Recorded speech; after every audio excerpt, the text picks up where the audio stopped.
I truly believe that when you're doing any form of an executive career move, that it's really important that you're marrying up your thought leadership strategy and your networking strategy at the same time to really enhance the results that you're going to achieve when you're trying to execute that move. And, it might be for the opposite reason of what you're thinking. It's really crucial that when you're out meeting with headhunters, recruitment firms, you're activating your network, you're reaching out to people, it's really important that you stay top of mind with people. And the reality is that, I run a very busy recruitment practice. I can't remember who I met 2 weeks ago. I'll be frank. Now, obviously, I've got great systems and I've got, the ways to, look at my search, conversations, have a look at the candidate interviews that I've had. I've got great databases that support me with file notes, etc. But the reality is, when you're running a big recruitment practice, you can't remember who you met a few weeks ago. They slip off your mind, and even when in that meeting you thought, oh, that's a great candidate, I'd love to be able to place you on a role or an opportunity, because of the forward cycle, because of the forward meetings that are occurring, it's pretty easy to forget people. And so thought leadership, particularly on a platform like LinkedIn, in my opinion, is crucial for all job seekers and people who are trying to secure board appointments.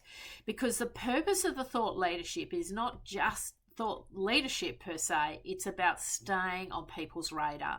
It's about getting into people's social media feeds. It's about coming back up to the top of the pile. It's giving you a reason maybe to do outbound reach and to connect and reach out to people in your network. And it's a sophisticated calling card. It's a sophisticated way to reach out to people. So I know when I'm on LinkedIn, and I'm on LinkedIn every day and I'm seeing the feed, I'm remembering people I met 2-3 weeks ago, 4 weeks ago, 6 weeks ago, because they're showing up in my feed.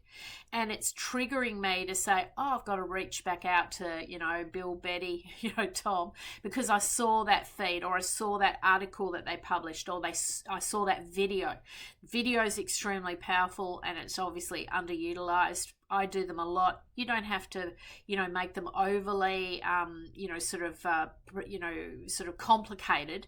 But, you've got to think about the world that we're now living in, trying to stay on people's agenda, trying to stay on some, people's minds. Now, I have some candidates who constantly email me on a weekly basis. Hi, Kylie, just coming to the top of your inbox. I'm looking for a board seat.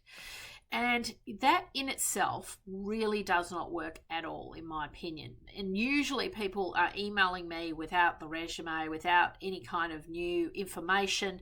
They're just constantly emailing me, asking for a board seat. That is a really unsophisticated mechanism to stay on people's radar. So, in this paradigm, you're dealing with top flight executive search consultants who are extremely busy.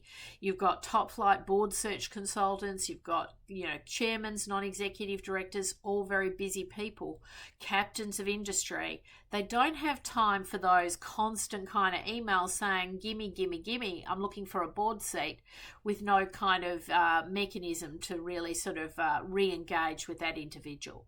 So you really have to leverage off that thought leadership strategy, and it goes hand in hand with your networking strategy. So when you're reaching out to people, maybe for the second or third time, why not take a more sophisticated approach and say, hi, Bill, great to reconnect with you. I've been studying your feed. I noticed you did X, Y, and Z. Great news on that contract you just won. By the way, I thought you might like to read this thought leadership piece that I wrote, which is really relevant to your industry.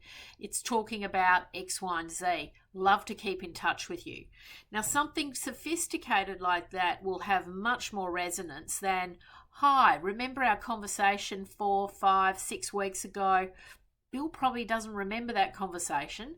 And you need to be really thinking a lot more strategically about how you engage with people, build rapport, and, stay on people's, agendas and radars.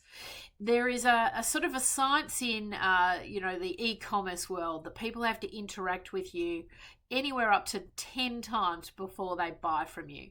And I would encourage you to take that in a similar approach with regards to candidate searches.